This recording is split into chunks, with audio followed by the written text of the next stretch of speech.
আমি সোনাঝুরি হাটের ঠিক পাশেই মানে বল্লভপুর ডাঙ্গাতে জল দিতে এসেছিলাম। এই যে দেখতে পাচ্ছেন, এই হচ্ছে আমার বাসন্তী। তো বন্ধুরা, আমি আমার বাসন্তী করে জল দিতে এসেছিলাম ঠিক এই সোনাঝুরি হাটের পাশেই মানে বল্লভপুর ডাঙ্গাতে। ওইখানে কিছু দোকানে আমি জল দিই। তো আমি এই সোনাঝুরি হাটে এসে দেখছি মানে পুরোটাই ফাঁকা। এই যে আপনাদেরকে দেখিয়ে দিচ্ছি, আজকে হচ্ছে বুধবার।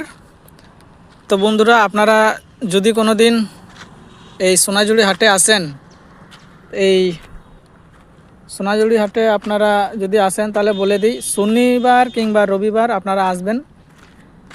কেননা এই শনিবার আর রবিবারই কিন্তু এই ছুটির দিনেই কিন্তু এই সোনাঝুরি হাটটা বসে। এই শনিবার আর রবিবার ছাড়া অন্য কোনো দিন কিন্তু এই সোনাঝুরি হাট এখন বসছে না। বসন্ত উৎসবের আগে অবধি বসেছিল, মানে প্রতিদিনই বসতো। শীতকালে প্রায় প্রতিদিনই বসে, এখন কিন্তু সেটা বন্ধ হয়ে গেছে, পুরোটাই বন্ধ করে দিয়েছে। অতএব এই শনি রবিবার এই দুদিন কিন্তু এই সোনাঝুরি হাটটা বসে। তো আপনাদের ইনফরমেশনটা কেমন লাগলো? ভালো লাগলে একটু লাইক জানিও, আর যারা আসবেন একটু শনিবার রবিবার দেখে আসবেন। আর এই বুধবার এই সোনাঝুরি হাটে এসে আমি কি পেয়েছি দেখুন।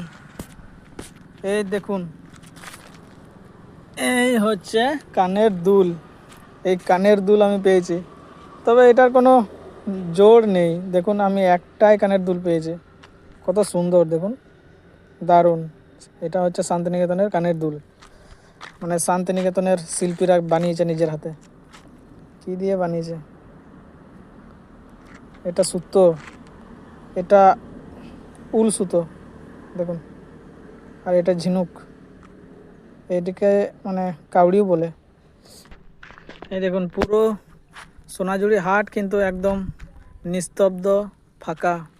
তবে এই ফাঁকা লোকেশনটাও কিন্তু দেখতে খুব সুন্দর। এখানে দেখুন কত সুন্দর মাচা বানিয়েছে বাঁশের।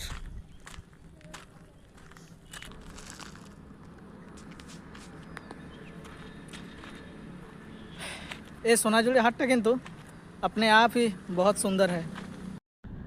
और ये सोनाझुरी हाटेर फुल भिडियो माने पुरो ब्लग कारा कारा देखते चान एकटू अवश्य कमेंटे जानाबेन।